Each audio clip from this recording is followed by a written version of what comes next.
It's real, it's happening. Texas and Oklahoma have formally requested application into the SEC.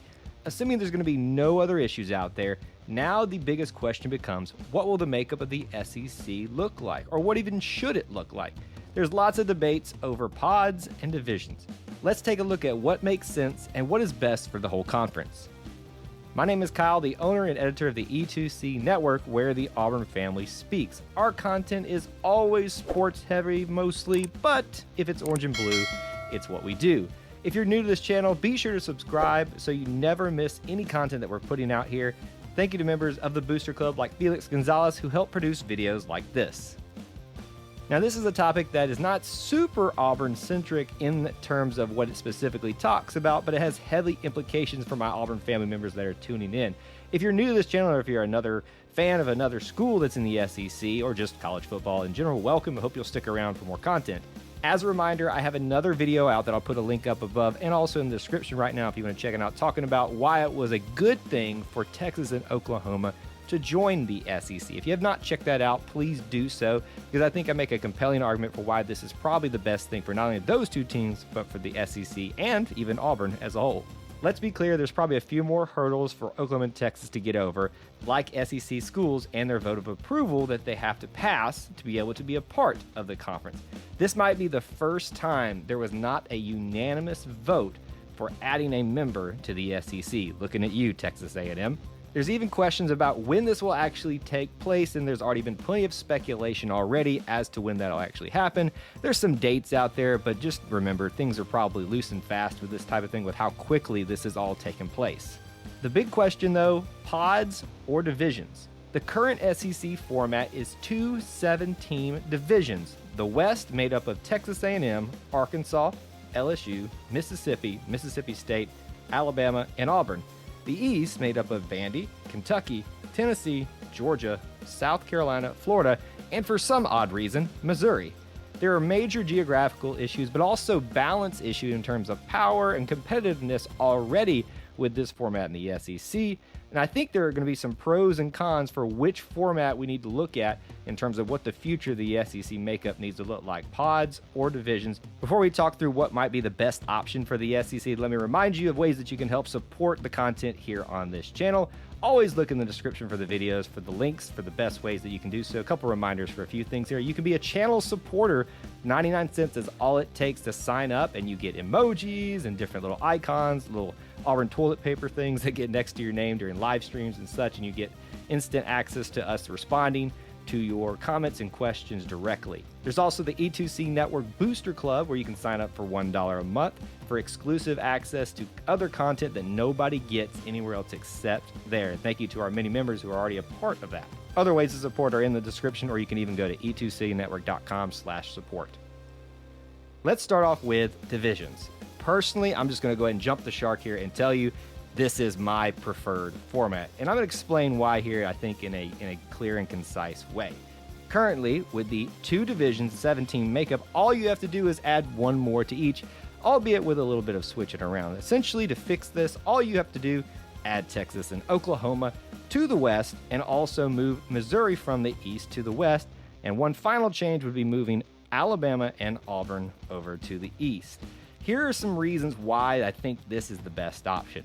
The maintaining of tradition will appeal to the largest audience because of its familiarity. There's going to be a lot of things that will have to change if you move to a pod system. And let's be honest, we as humans, most of us at least, do not like change. So other than moving some geographical things that are already going to make a lot of sense, I think that's the type of change that most people can get on board with. And it's going to be easier to implement overall going forward with that little amount of change.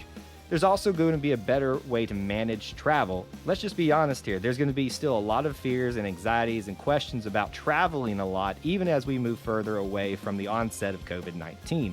With this setup, there's going to be an easier way to manage that, where you have the majority of your games be in a particular region in the SEC and not having Missouri cross the entire Southeast every time they need to play somebody. Speaking of travel, it's also going to be easier to get fans to commit to going to these games. Think about it.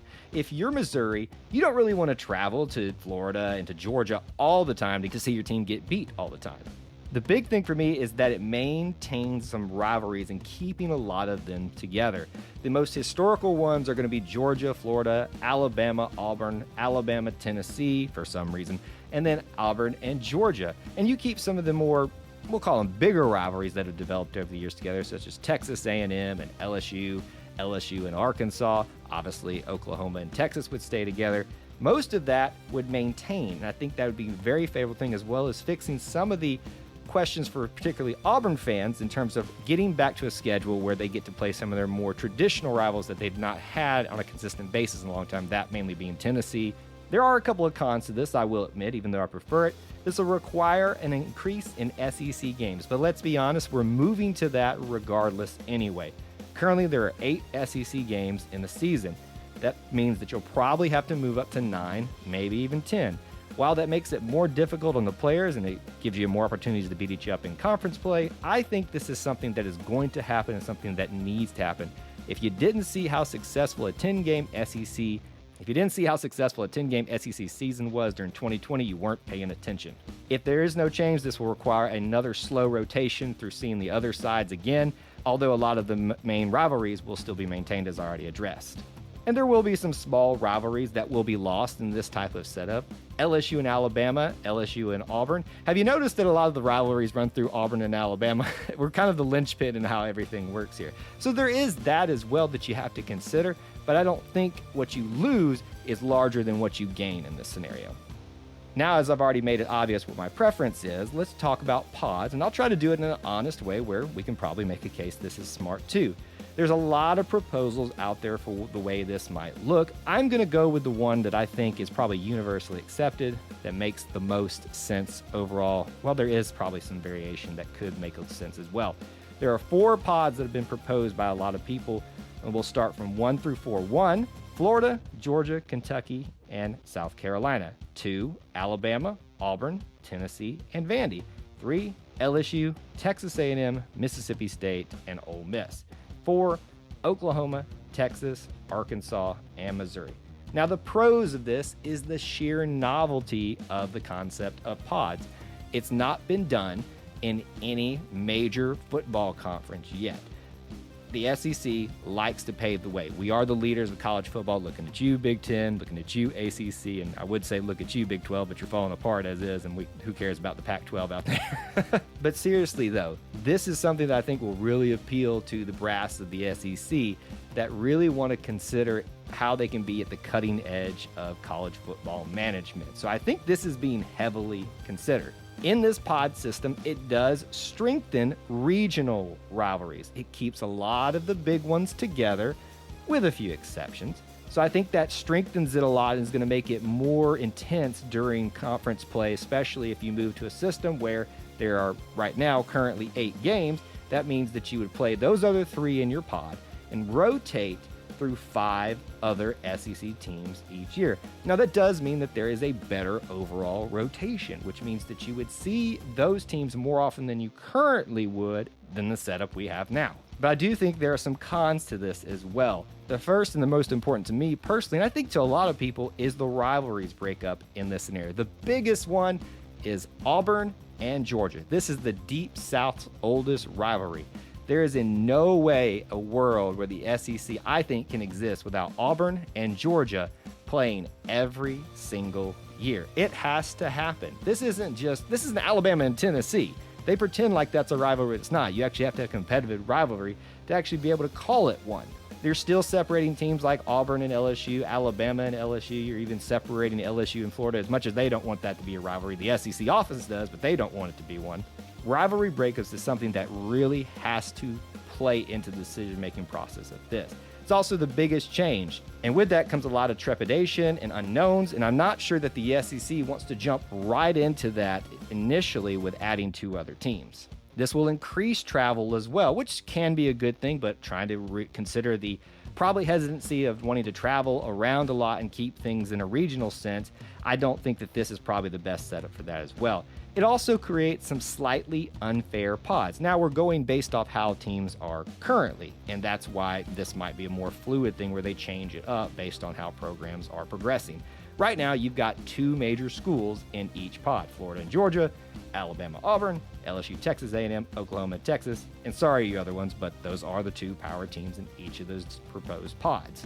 There is a scenario where Tennessee continues to rise back up, and then you've got a very competitive, overly competitive pod 2 in Alabama, Auburn, Tennessee, and then there's Vandy there as well. But that's 3 teams that potentially could all be kicking each other every single year. Overall, when you look at this, I think divisions makes the best sense. Geographically, considering rivalries, what this future of scheduling might look for the SEC, and the least amount of change wins out in my book, and I think in the book of many, many others. But I want to know what you think. In the comments section, post what you would want, divisions or pods, and why. Love to hear your commentary on that. If you enjoyed this type of content, please help support it by smashing the like button. But if you also want more content like this, also be sure to hit the subscribe and notification bell so you never miss an upload or a live stream. Again, also check out the ways to support this type of content in the description of this video. Thank you for tuning into the E2C Network, where the Auburn family speaks. War Eagle.